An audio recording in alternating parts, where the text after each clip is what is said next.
Isn't Sudafed like, what, isn't that for like baby's nappy rash? No, that's Sudocrem. What's Sudafed? Is he Sudafed's a little Australian? tablet, and you take it and it Fair particularly enough. targets your sinuses. So are we saying if you've got sinusitis, don't use Don't use Sudocrem? Sudocrem. No, don't use Sudocrem. You can use Sudocrem, but I wouldn't expect results.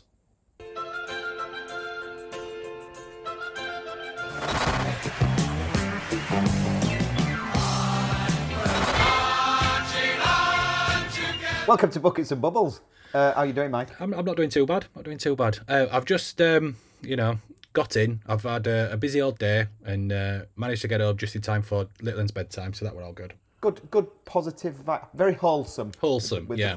With the family. Why is it called Buckets and Bubbles? Oh, shit. It's called Buckets and Bubbles because there's buckets of enthusiasm Right. which bubble into the reality of despair. I don't know, I've just made that up. Okay. That's sort of a combination of ones we've had before.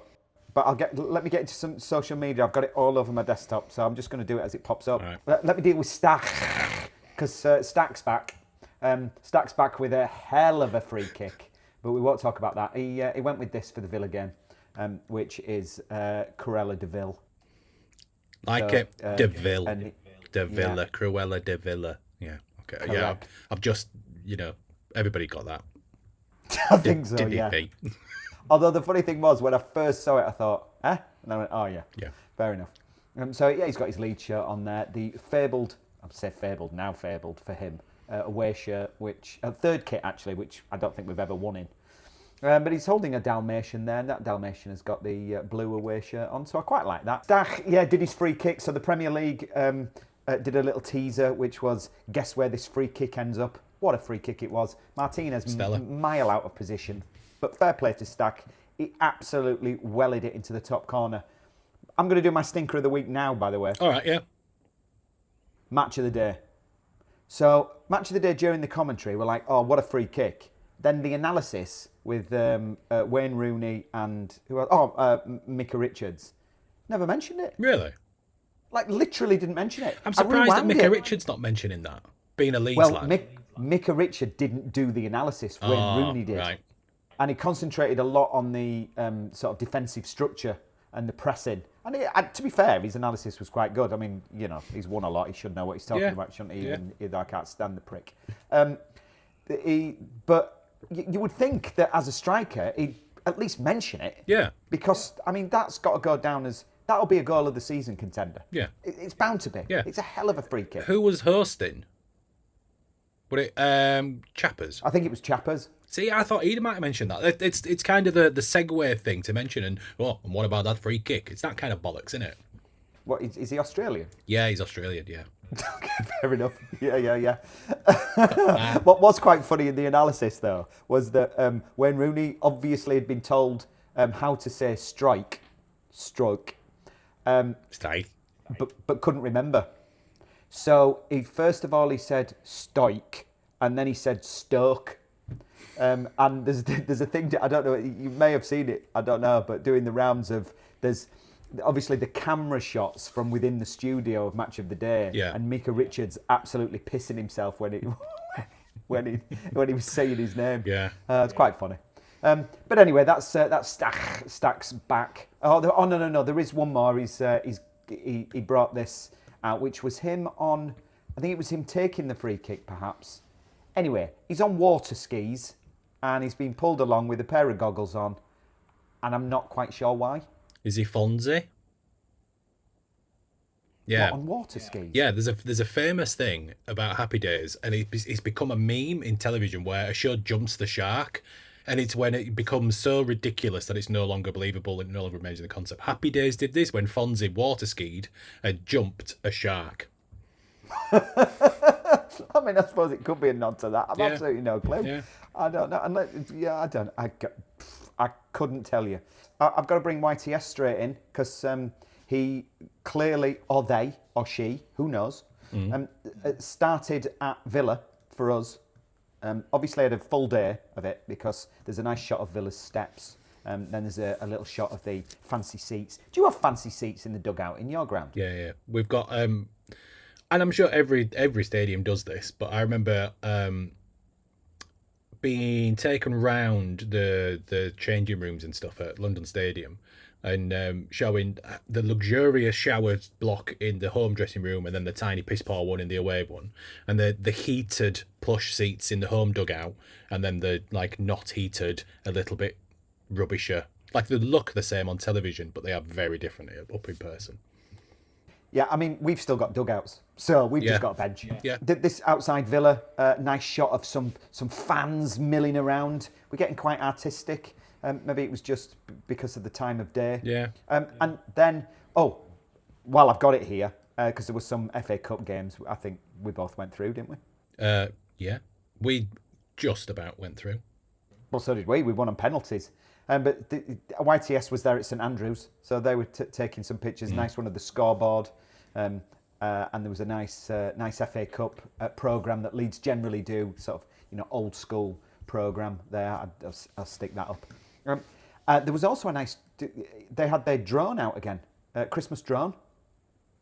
Nice. Christmas drone for the YTS. Yeah. Up looking at Villa Park, and there's the whatever that house is there that's nearby, very grand. That's a nice shot. I like that. Got a bit arty. And then, of course, in the afternoon, nipped over down to London, maybe helicopter, who knows. Bit boring with the Wilson one. Just a shirt. He got his shirt there and his shorts. Yeah. Because I don't normally do that. What else? Ramadan was mentioned by West Ham. Not by Leeds, as far as I remember. So that's quite nice. Yeah. Little. I always like the artwork for Ramadan, stuff like that. Yeah, it's quite nice. Like, West Ham, I think, are really good in terms of stuff like that. They always, regardless of what it is, Ramadan, St George's Day, whatever. You did Around the World again. Yep. Thank God. Yeah, Singapore. How would people in Singapore know when to tune in to Sky Sports app through a VPN? God knows, but thank God that Brisbane, Hong Kong, Bangkok, Los Angeles, Johannesburg. I mean, thank God all the timings are on. Do you know, last game I went to Upton Park was the 2-2 Crystal Palace game where Payet scored that amazing free kick. That was the last game I ever attended at Upton Park, and it was also the celebration of the Overland and Sea supporters.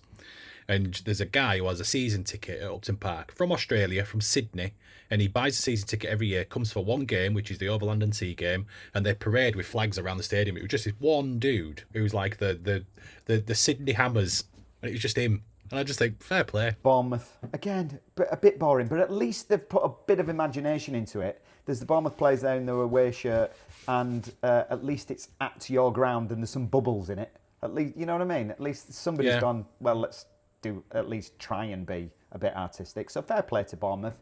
Your match day was, although it's quite simple, I quite like it because it's got a bit of the Jason Statham vibes about it. It could be a poster for a Jason Statham film. Yeah. Match day. Yeah.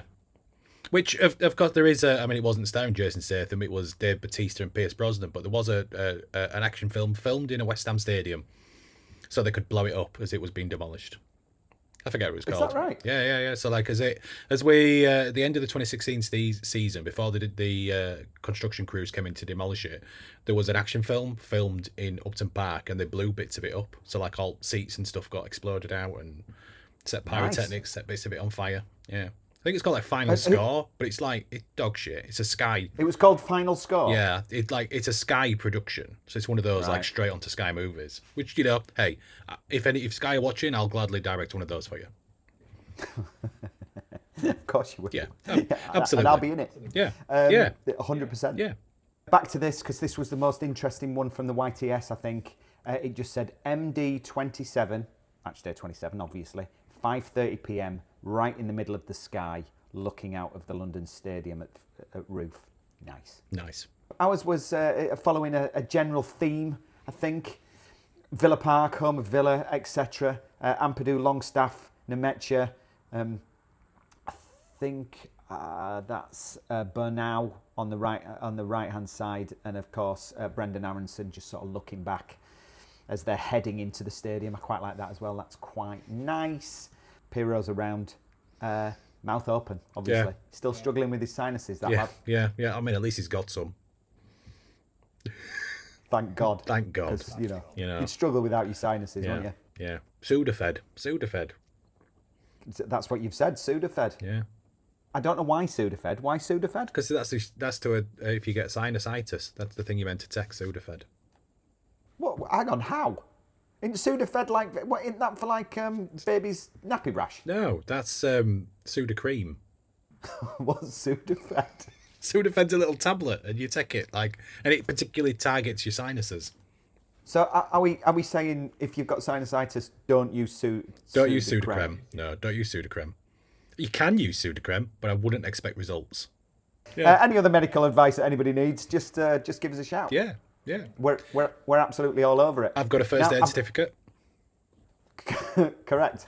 And I did my medical training because I've done quite a lot of medical role play. So, Yeah, I did it once, and they never asked me back. Okay, fair enough. So your first one, must not loose. Yes. Oh, loose. All right. little bit of dyslexia coming Yeah. in there. It's totally what I would do. Yeah. And I'd get pulled up on it, so I've got to do it. And then, of course, you repeated it. Did not loose. Yeah. Yeah. I meant Hermansen's loose hands must not be loose, Mads. Ah, fair enough. How do you spell lose? L-O-O-S-E, innit? I think that's loose. Is it? I think lose is L-O-S-E. How is that? Yeah, it is, isn't it? I think so. But listen, I'm a confirmed dyslexic, like properly, having to have help at university and shit. So don't listen to me. We're not dealing with FA Cup. Can't be bothered. Do you want to talk about your game, or shall I talk about mine? I mean, there's not a lot in my game, to be fair. So Hermansen kept his place, and I wasn't really concerned given his previous performance and previous clean sheet. And I thought, do you know what? It seemed like the system seems to support his ability, rather than expecting him to do something too much. But the thing I do like about Hermansen is his ability to then deploy the ball quickly and to get the counter going. Wan-Bissaka, Disasi, who has been an absolute revelation. Like, he's come in and just started first game 90 minutes, and he doesn't look like he's ever going to stop. And I really like him as a player. He looks really, really solid. I think he's improved Mavropanos at the side of him. Mavropanos looks like a different player. Todibo, it's a shame for him because I think he also is had turned into like a really solid defender, like a Premier League standard defender. Diouf come in is still, like, I think between him and Skiles there's not much between either of them, so it's like whoever starts, fine. They're both very capable. Diouf has got a really good cross on him. Skiles has got a really good cross on him. I think they're both really good in that position. I'm really enjoying this midfield three of Souček, Fernandes and Magassa. I think that's or is it a 4, whichever way it goes, in terms of if it's a 4-4-2 or whatever. But like that Souček, Fernandes and Magassa, I really enjoyed that. That seemed to work really well with Souček a little bit further forward, kind of linking play. Somerville, Bowen. Bowen hasn't really. He's had a bit of a weird season. Bowen. He's found form here and there, but he doesn't seem to be consistent. He's still Bowen. He's still, still does those runs. He still gets into those interesting places. His final product is a little bit to be desired, which is the result essentially of this game. Is there were a lot of movement towards their box, and there was a lot of play. There was a lot of counter. There was a lot of really positive stuff. But anybody who got a shot off was just either skying it or getting it just wide, or it was going into the keeper's hands. And Bowen kind of suffered a bit with that.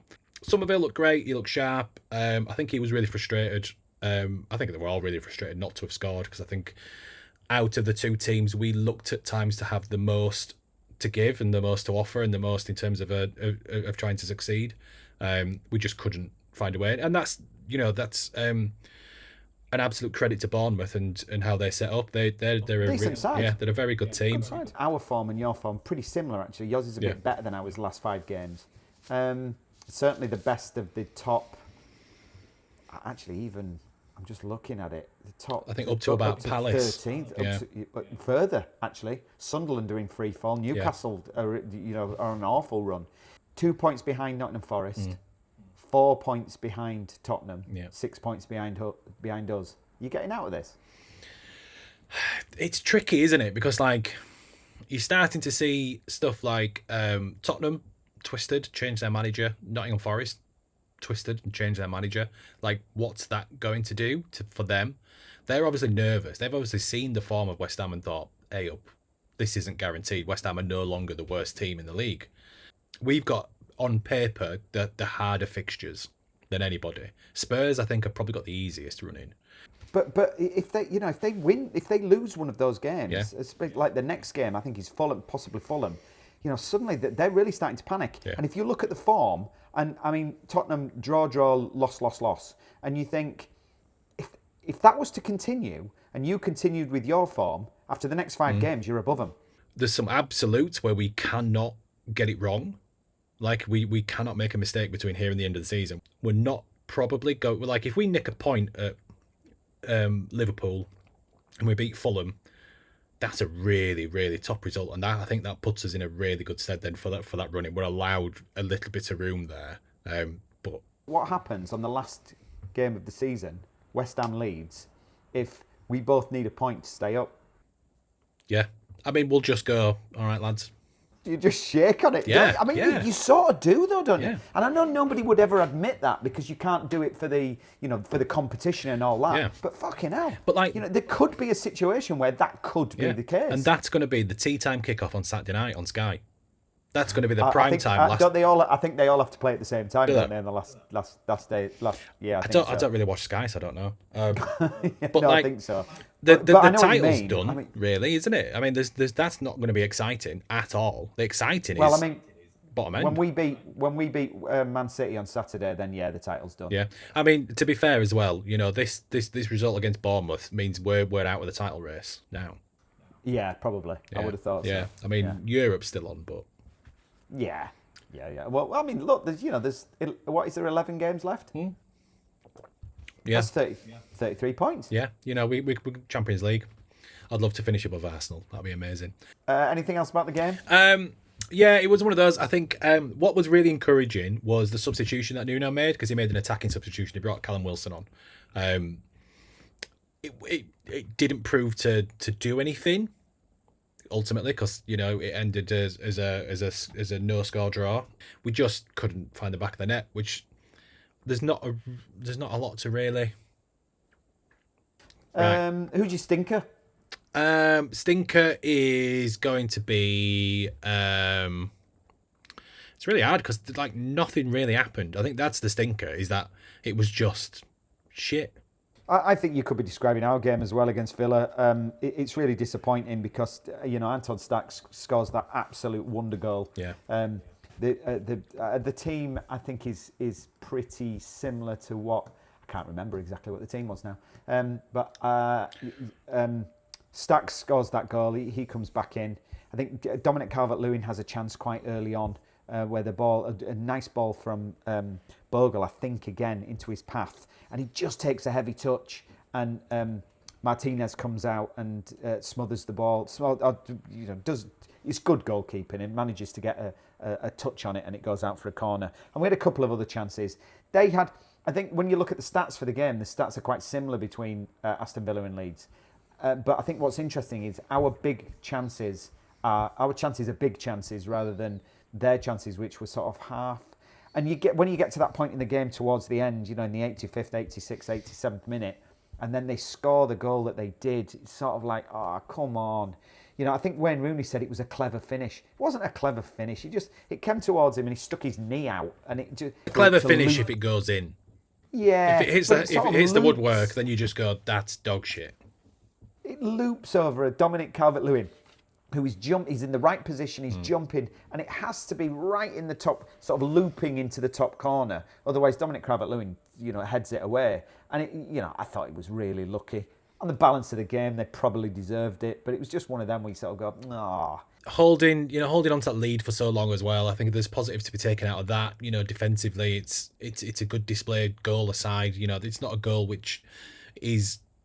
They didn't score because of their brilliance. They didn't it was just a bit. And that's the sickener. That's the sickener. Yeah. If you get beaten by a worldie, a Stack, that free kick from Stack, then you go, fair enough. Yeah. Nothing you can do about that.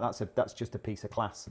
But to be fair, we had chances. We also had chances to win it. There was a diving header from Nemecha who does everything he needed to do, gets it on target. Again, it's saved. It's a decent save.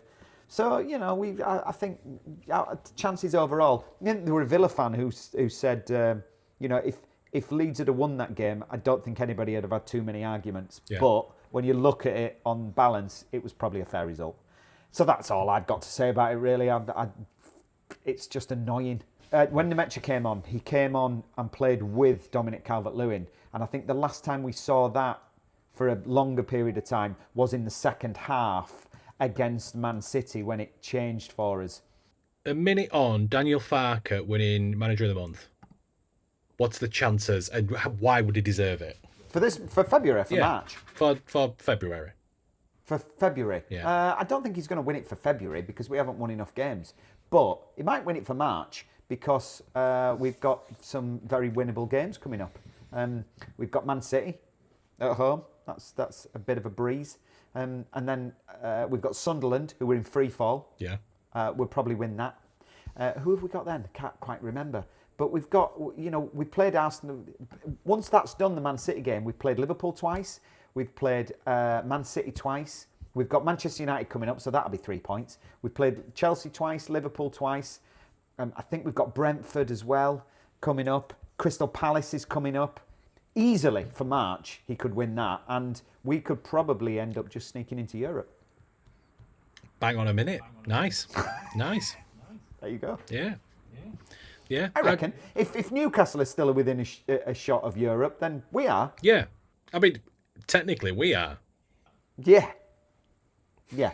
I think if we win another 7 games, then that's 52 points. Yeah. That might be enough for Europe. Yeah. You've either got a little fly flying around or it's an orb. Do you know, it's been a very spiritual day today. We've been. In what way? Let me just change that position. So I've had a workshop today with a particular theatre creator, who is of Nigerian descent, and talking about non-linear theatre stories that are linked to the cosmos. And lots of kind of ideas of liminal space between life and death and cyclical nature of existence, and how that develops into a story which doesn't go from left to right forward through time, but goes deeper into understanding and stuff. And it was one of those sessions where you were like, genuinely, they're an incredible creative, and I took a lot of positives away. I also was kind of like, I really wish I was like high on a mushroom right now, because this would just be the kind of chat I would really enjoy. A trippy chat. Yeah, that's really interesting, because I was editing a short film down called For Somebody, just taking some clips out, and it was called Ancestors, and it was a very sort of similar vibe. I think it was Nigerian heritage. Yeah. I'm pretty sure it was Nigerian, and that was about that transfer between sort of the realm of whatever that place is, between whatever we call it, that limbo. So yeah, that's both of us that have been a bit spiritual. It was one of them where you kind of come out of the room going like, I didn't know anything about that when I went in, and now I kind of want to go and see this thing. Like, there was an adaptation of Macbeth, and she was showing like all the stills from the show and stuff, and it looks incredible. Called Blood of the King, I think that adaptation's called. It looks brilliant. So yeah, nice. Yeah, on in Sheffield. Bit of art as well. Bit of art. So have a minute on who is going to replace Nuno Espirito Santo, either when he gets sacked after the next 5 games because you don't win any of them, or at the end of the season. End of the season if we're relegated. That kind of vibe. Are you saying that if you're not relegated, he stays anyway? I think so, yeah. I think if we stay up, I think he deserves it. Oh, let me start my clock. I think if we stay up, I think Nuno deserves a celebratory season of what could only be positive performance. And I think it'd be nice to give him the opportunity to build upon the successes that he started. I feel like West Ham have struggled of late by chopping and changing managers from one style to another. And as I've said last week, I think Nuno should have been the person we appointed after Moyes. We shouldn't have gone Lopetegui. We shouldn't have gone Potter. We should have just got Nuno. He was in Saudi at the time. We could have paid and got him out of there. The money we're paying, because we're still paying all of those managers a wage. Graham Potter's getting paid. So's Lopetegui. That, if we'd have just paid Saudi, we'd have had Nuno. Who comes in should we fail? Somebody like Will Still, I could imagine doing it. He's come over and he's not done a great job trying to get Southampton out of the Championship, but I feel like West Ham might give him a go. I also feel like if we go down, West Ham will be sold. And I feel like that will be. I've gone over in a minute, but who cares? That's all right. I'll jump in on that because I think that's a good place to stop. Because there is some muted voices around about the selling, isn't there? Yeah. Company House have West Ham releasing their accounts for the season. The last date they can do that is the last day of February. West Ham have always released it in December. We've always just gone, yep, there you go. There's been no secrecy, so we've always done quite well. The idea that we are waiting until the very end means that we're not doing so well, and that we would actually, going to be posting a debt, of which probably 100 million or so. Karen Brady is rumoured to fall on her sword because of this, because she has been more responsible for footballing over the last 18 months. She was responsible for Potter's, what's that word? Potter's hiring, because he is Baroness Brady's husband's best mate, which is, of course he is. That's why he got that job. So there is like Brady going. Sullivan has obviously relinquished some power to Karen Brady, and for whatever reason, the dude's in his 80s. He's got a reasonably attractive wife, and he likes being on his yacht with her shaking her boobs. I feel like that's his priority, and he just wants to make. And good luck. Yeah. Good luck to them both. End of the season, one way or the other, West Ham are getting sold. I don't think it's going to be Daniel Kretinsky who buys us. I don't think it'll be Trip Smith who buys us. I think somebody's going to come in, and all three shareholders will. Because the thing is there's still David Gold shares. They're still available. They've been up for sale for over a year after we've gone through probate, after David and then Jacqueline Gold's death. Kretinsky hasn't bought them. That signals he's not going to buy them. Trip Smith hasn't bought them. Signals he's not going to buy them. So I think they're all sat there waiting for somebody to come in, take over. And Baroness Brady going, I think, is the first step. And, from that point on, I would hope that Nuno stays, regardless what division we're in, who our owners are, because I feel like he's a manager who, I'll tell you who would take over, Paco Jimenez. Right. Who's our assistant at the moment, who we recently hired. He is, he's come in and we've started winning games. Ah. I don't know if that's a direct link, but he is an attacking coach. He could be your David O'Leary. Yeah.